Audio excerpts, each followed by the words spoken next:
They're moving up the rankings, getting closer and closer, climbing back up, getting out of that hole they put themselves in.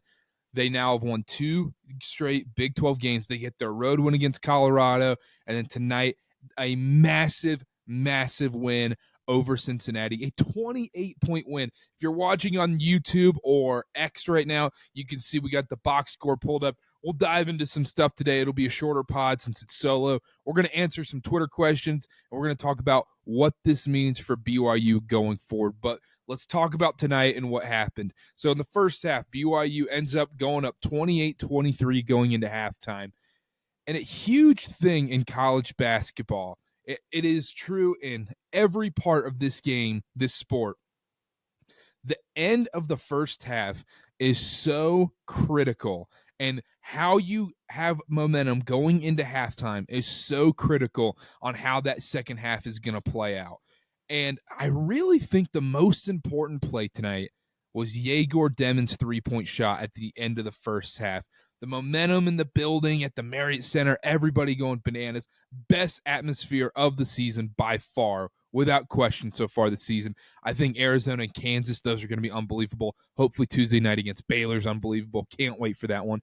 But a great environment at the Marriott Center, and Egor hitting that three-point shot for so many reasons, I think really turned this game around. First half was a rock fight, slugfest, gross kind of basketball game, if we're being honest. It was what we expected. It's what we talked about in the preview with Chase and I, where Cincinnati, they want to play a muck-it-up, gross rock fight style basketball game, and that's not necessarily what BYU wants to do. And credit to BYU, they were able to pull it out in the end, and we'll get into the second half because that was just glorious stuff there from the Cougars. But in the first half, gross rock fight basketball. And to be honest, my feelings in the first half, I came away thinking when it was about, I think it was about a 2-point game, like 23, 21-ish right there.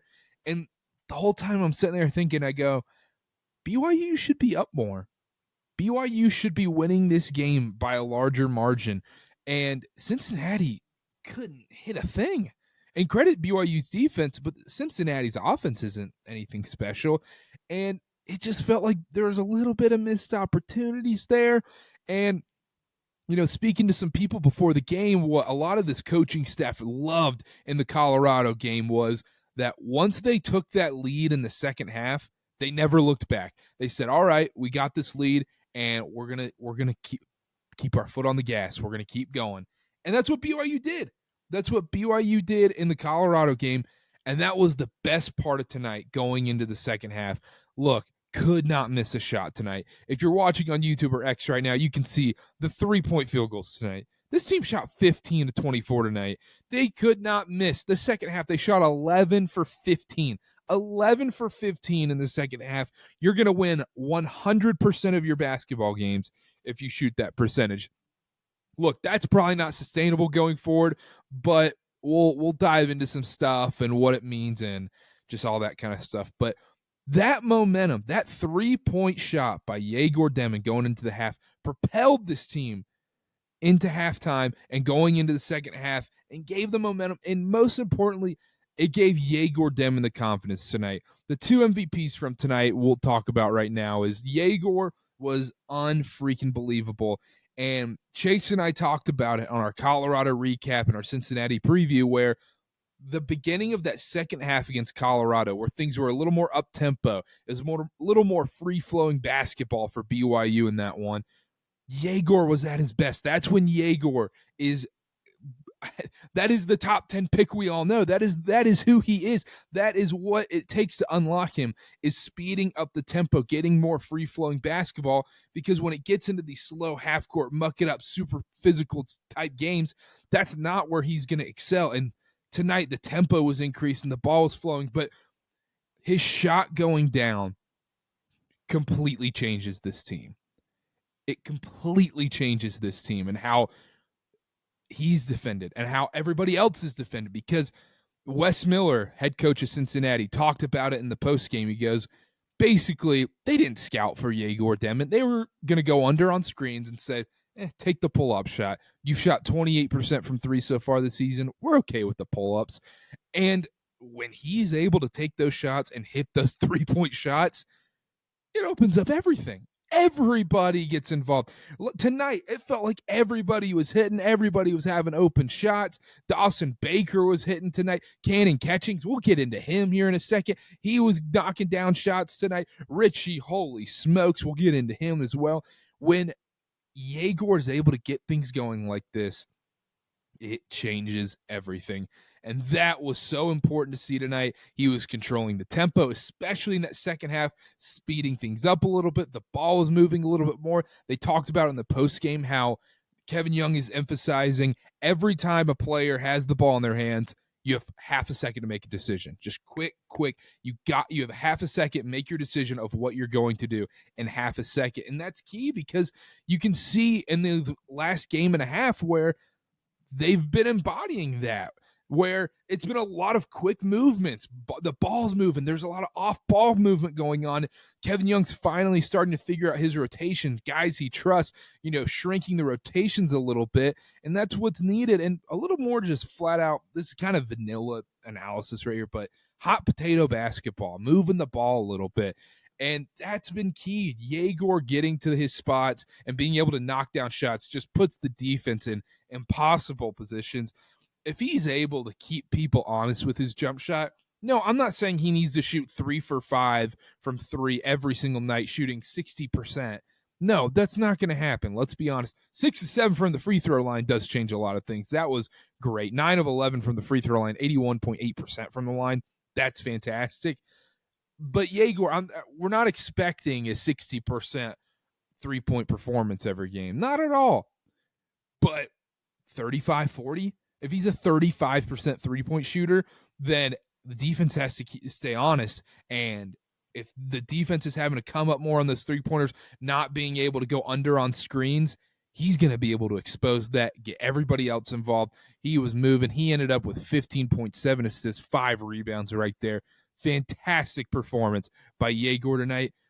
But Richie Saunders, man, this team runs through this guy as well. I mean, he has been the MVP of the season, by far the best player.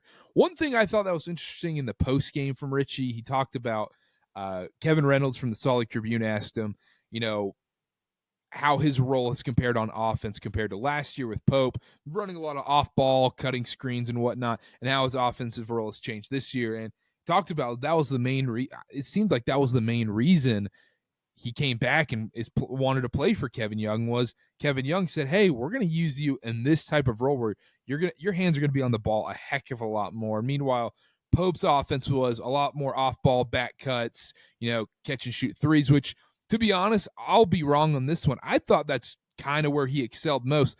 Tonight, man, was something special. He went 5 of 7 from 3. That's special in its own right. But what impressed me most tonight was his ability to shoot off the dribble. That's something, look, he's hit some tough shots this year. He's hit some big-time shots, saved BYU in a lot of these games. But his ability to create off the dribble, I did not think in any world he had that. And it was on full display tonight. He was hitting some crazy shots, getting himself open, taking tough shots off the dribble. It was super impressive from almost everybody tonight. And real quick, Cannon Catchings, he went 3 for 4 from 3, 9 points. Great game from him. Great confidence booster for these guys. Egor and Cannon, these freshmen, great confidence booster. The crowd was behind them. The Marriott Center was lifting them up. They were knocking down shots left and right against the number 2 defense in the Big 12 tonight, which we'll get into what this means going forward here in a little bit. But tonight was just such a big win for so many reasons, and especially for these guys building up their confidence. And Cannon and Kevin Young said he had his best practices this week, and he was really happy with what he saw. And Dawson Baker, too. These guys were just confident tonight. Everything was flowing. And you go, okay, well, why was everything flowing tonight? Was it Cincinnati's bad defense? No, I don't think Cincinnati even played bad defense tonight. It was BYU was able to dictate their tempo, and they have found an offensive identity a little bit. It's finally here.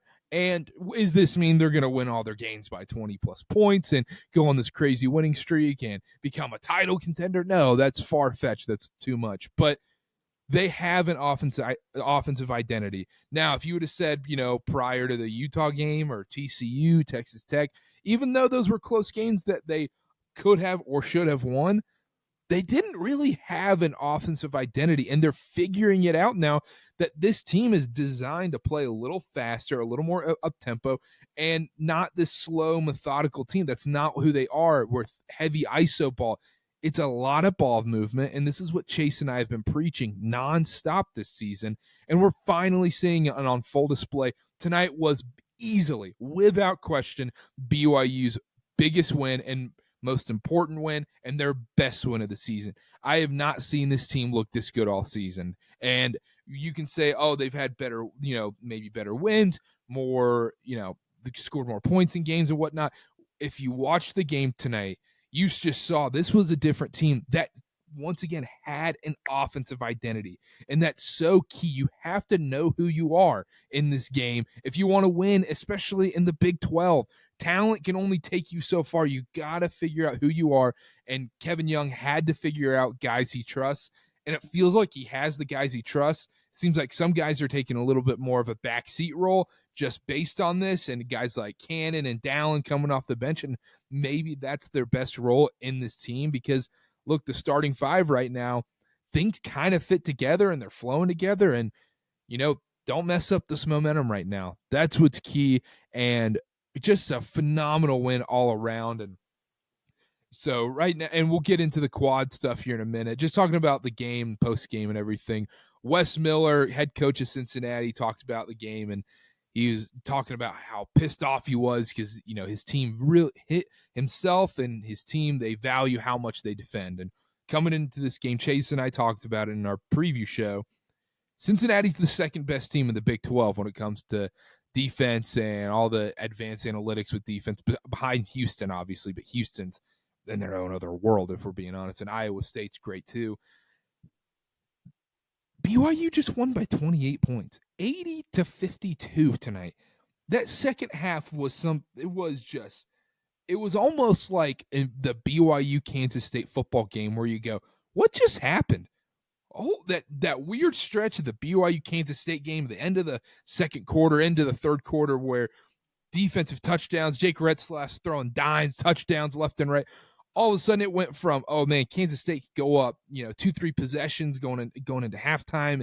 Yikes, this is kind of getting a little dicey, to what in the world? BYU's dominating their opponent, and just such an impressive win all around. You can feel when you're, around the players and around the team and everything, you can just feel the morale, the vibe, the confidence are just at going in the right directions. Things are growing in the right directions. Things are finally becoming positive in a very, very important stretch right now, which we'll get into in just a second, right after this break.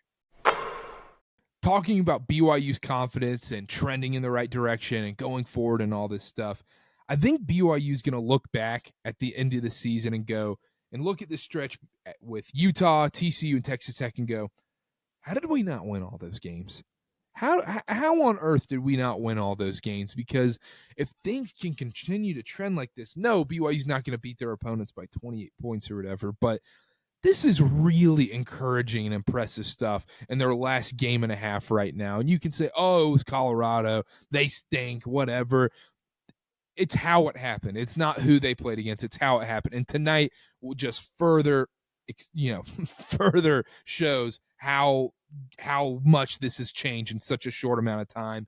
And I think they're going to look back with regret on those wins, especially if they're on on those losses. I mean, especially if they're really close on that bubble line, if it's, they feel like they're on the outside looking in, or even if they feel like it's a 50-50 shot on the bubble, those losses are going to leave a bad taste in the coaches and the players' mouths at the end of the season. But they have a chance right now to change all of that. They're 500 in the Big 12. Now, Chase and I, we talked about it a lot this season going into the Big 12 and said, if you're 500 this season, you're probably going to make it to March Madness. I think that's true to an extent, because now with conference expansion, with a couple of these teams not being as good as normally the Big 12 typically is. I think you got to be a little above 500. You got to have some quality wins. BYU did not have any quality wins really in the non-conference. So therefore, right now, they really need to knock off some quad one wins. They have a great chance to do that against a injured Baylor team who just won at Utah today. They have a chance to do that on Tuesday night at the Marriott Center against Baylor. That's going to be huge. But tonight, it's a quality quad two win. It's right there at the top. So if you're wondering what's the net quad two stuff, really briefly, there's, load quad two, it's like in the 60 to 70 ranges if it's a home game. Cincinnati is a high quad two win. They're a team that's also fighting for bubble spot. Cincinnati's fighting for their lives going forward, but this isn't a Cincinnati podcast, so we don't have to get into that. But BYU winning this game and winning by 28 points. Every point matters in this game. Analytics base. BYU went from 39 to 31 in KenPom. Every point matters when it's all said and done for your resume and the net and the quad one rankings and all this stuff. So getting a quality win like this is huge, but it's time. Okay, it's these baby steps with BYU this season. It's, okay, look, we got to get this road win. BYU's just got to find a way. Just get this road win, and then we'll go from there. BYU gets this road win and go, okay, BYU needs to get kind of a bigger Big 12 win. Look, Colorado, great on the road. You win that one. Kind of need a bigger Big 12 win. Boom, Cincinnati. Dominated Cincinnati at home. Okay, now Baylor. This is the final task. Get to win this Baylor game, quad one. All the momentum is on BYU's side right now. Very encouraging stuff going forward. If I'll be honest, we talked about after the Utah game, it was kind of more doom and gloom podcast. And, what's your feel for BYU right now making March Madness? And I was probably 5-10%. And that was wrong.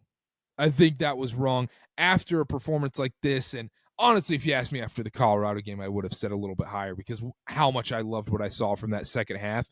But I think we're looking at about a 25-30% chance now. This Baylor game is huge. At UCF, the fact that you could rattle off 4 in a row, all of a sudden you're looking at 6-4 in the Big 12, and you start to have some wiggle room right there, and you're not playing for your lives every single game. That's going to be huge. BYU needs to create some of that wiggle room. They also need to ensure that they get a bye in the Big 12 tournament in Kansas City this year. You do not want to be playing on Tuesday. If you're playing on Tuesday, guess what? You're not going to be playing in the big dance in March Madness unless you make the most miraculous run like NC State did last year in the ACC tournament. But closing up, talking about tonight's game, then we'll get into some Twitter questions and BYU going forward and all that. Just a great game overall, great atmosphere at the Marriott Center, and just this is what you wanted to see all season. And we talked about growing pains for Kevin Young and this team, how they're younger, and it's going to take a while for them to gel. And, man, I'll tell you what, it's for sports fans, it is really, really tough to be patient about this sort of stuff. It's tough to be patient about, your quarterback coming in and, whether this head coach is the right move and whatnot. And, you get so excited in the offseason and you build up all these things and you build up the expectations. And if you don't have that result immediately, it stinks. It's terrible. And you're like, what, like, how did we get this so wrong? And little by little, this team is starting to figure it out. There are so many positive signs going forward with this BYU team. And this is a win tonight. This win is, I just can't emphasize how important this win is. So I don't need to keep repeating myself. So let's talk about some Twitter questions and we'll get out of here. This will be the last time we do a solo podcast. So hope you've enjoyed it so far. Here we go. Twitter questions right now. Ask some people to comment. We got about 5 questions here, so let's run through them real quick. Let's go with @ShrimpyJacks on Twitter. I freaking love this team when it's clicking. I hope we're on the up and out, boys. Yep. 100%. I feel like this is a huge positive momentum swing. And, in this game tonight, I thought this is what the Utah game was going to be. I thought this was not necessarily TCU game. I thought there'd be more grit and grind game. But with the Utah game, I thought it would be a perfect confidence builder. And that's what Colorado ended up being. And tonight just further proved that because the confidence for this team is just completely flipped. from where it was during the Houston, even the Texas Tech TCU games. Even though those games were close and BYU was right there to win it, you could still see some guys, their confidence just wasn't quite there. So, yeah, I think this team's trending completely in the right direction, especially after tonight. So, shout out at Shrimpy Jacks for that one. Jack Carpenter, go at Jack_Carpenter5. Wasn't able to watch the second half, but gotta leave a comment. Appreciate it, man. Not sure what was better for the 3 for me. I absolutely crushed at Chili's, or the fact that we had a lead and actually held on to it. Excited for Tuesday. Shout out to Chili's 3 for me. That's an elite one. I switch it up sometimes. I'm usually a bacon ranch quesadillas guy. With sometimes I'll mess around and get a little side of fries. Chili's has some of the best fries in the game. A little chicken enchilada soup with some chips and salsa, Dr. Pepper, unlimited chips and salsa. Great stuff. I love Chili's. One of the most fine establishments. People ask, you want to go to Ruth's Chris? You want to go to the steakhouse? Like, you want to go get sushi? No. Just take me to Chili's. Let's go get a 3 for me. Great value. So, to be honest, Jack, I think the 3 for me. Other thing about you, Jack, real quick, is you didn't watch the second half. I'm just putting this out there. Maybe, just maybe, are you bad luck for BYU? Just putting that out there, all right? We might have to test this theory. If Tuesday night, BYU Baylor's not going so hot, and you're watching the game, and, Baylor's up 10, might have to have you go in another room, maybe turn on a YouTube video, watch some Modern Family or something, and turn off the BYU game while just for the good luck. So anyhow, shout out Jack. Dallin at Dallin WBYU. Obviously, that level of shooting is not sustainable, but what parts of that second half are sustainable? Great question. I think that's a phenomenal question. So the shooting obviously is not sustainable. 11 for 15 from 3, ridiculous. That's stupid numbers. But what is sustainable is the tempo they played with and the ball movement. And this team isn't inherently selfish. I don't think that was ever a problem. I think it was just the sets were designed to be more ISO heavy, and I think that's getting switched up. I really think the thing that you can continue is defensive intensity and ball movement and tempo. This is what this game is about. You think about the 2015 Warriors. That was the ball movement kings. These guys were throwing the ball everywhere, moving everywhere. Steph Curry popping threes. That is the most pure form of basketball in my mind. And BYU, ever since that second half of that Colorado game, you can see a clear shift in the tempo and the ball movement, because the tempo unlocks Egor Demin and his ability to get everybody involved, even himself involved. And when he's getting everybody else involved, it opens things up for himself. It just makes everything better and everything connects. And that's the key for BYU. So that's the thing I take away from the second half going forward is tempo. Push the pace a little bit, ball movement, quick decision-making, and just intense defense. Those are the key things that can be moving forward from that second half performance. Great question, Down. Let's move on. Got a couple more, and then we'll get out of here. At E_win24, shout out E-11-2. Cannon is starting to break out of his shell. Awesome performance tonight from him, both offensively and defensively. Loved what Dawson brought tonight, and Richie Saunders is my Big 12 Player of the Year. KY starting to cook. Let's go one by one here. Cannon is starting to break out of his shell. Like I said, if this does continue for Cannon and he starts knocking down more threes, playing more confidently, we are going to look back at this Cincinnati game and go, wow, that was it. That's when everything changed for him. And so I hope that's the case for him going forward. Awesome performance tonight, both offensively and defensively. Cincinnati, we talked about in the preview, they're not great offensively. Their game, like we've mentioned, was slow it down, defensive, Tony Bennett, Virginia-style basketball, kind of how they want to play. If they could play in the 50s, I guess they did play in the 50s, but didn't keep BYU in the 50s. That's what they wanted to do, and BYU, man, just credit to them. They were dominant on both sides of the ball tonight, like you said, and loved what Dawson brought tonight. And Richie Saunders, my Big 12 Player of the Year, loved Dawson as well tonight. I thought he played phenomenal, really picked his spots well. Mid-range game, those floaters were great, and Richie Saunders Big 12 Player of the Year. He'll be all Big 12. He'll be in the all Big 12 stuff. I don't know about Big 12 Player of the Year. We'll see about that one. KY is starting to cook, though. You can tell. Nathan Milligan at Nathaniel _ MILLI. Great win tonight, or great win against a Houston Light team. I see what he did there. A little defensive, I like that. That's fair. Houston Light, he said. We're not saying this is Houston. He said Houston Light. Hot takes. Crawford may get flack for it, but his last-second shot makes the final score look so much better.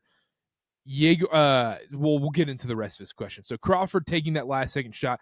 Kevin Young started his press conference. He was pissed off about it. Let's call it like it is. He's like, hey, that's not who we are. That's disrespectful. And obviously Kevin Young didn't tell Crawford to shoot that. He didn't want any beef between him and Wes Miller. I don't think Wes Miller cared. I think Wes Miller was way more concerned about how his team played tonight rather than someone taking a stupid last shot at the end. But I think Nathaniel's onto something here because every point matters when it comes to how much college basketball is analytics-based right now and how much it matters. Every little point matters for your tournament resume and where you are in the quad rankings and all this stuff. I don't really care about the disrespectful last shot thing or whatever. Just 30 seconds left, man. Usually it's guys that don't get to play a lot.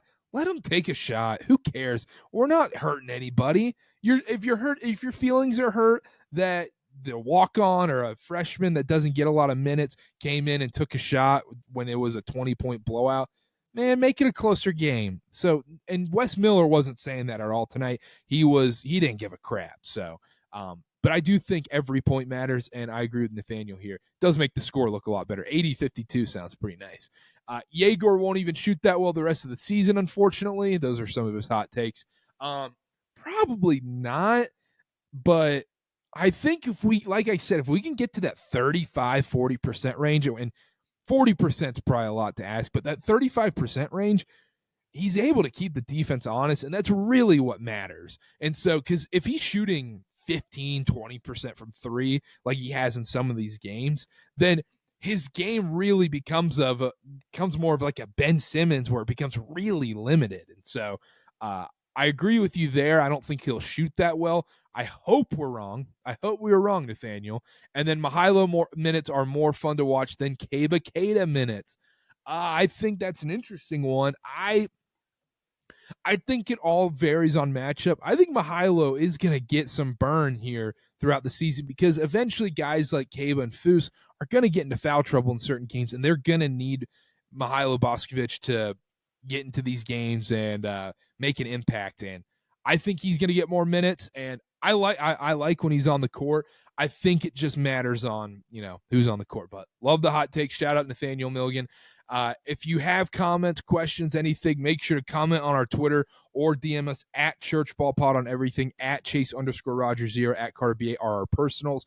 Our DMs should be open and everything. If you have questions or anything or just want to talk ball, shoot us a DM. We're happy to talk anytime. We'll be there Tuesday night. Chase and I will be live in the Marriott Center for a live reaction pod. We may go live, so we'll put out a poll during the game if we should go live, maybe do a Twitter space, have some people on to talk, or if we should just do a regular podcast like we normally do and record it. And on Monday, we'll have our Baylor preview. I know I'm going a little backwards here, but anyhow, the first and only solo podcast here on Church Ball. We got 30 minutes through this thing. Holy crap. All right. Not too bad here. So if you made it to the end here, that was either a train wreck performance or we did all right. So make sure to subscribe at Field of 68 Podcast Network on YouTube. That's where all of the stuff is going to be on there. X at Church Ball Pod, like I said. And please, please, please subscribe. 5-star review. Rate, review, do what you got to do to help out. We really, really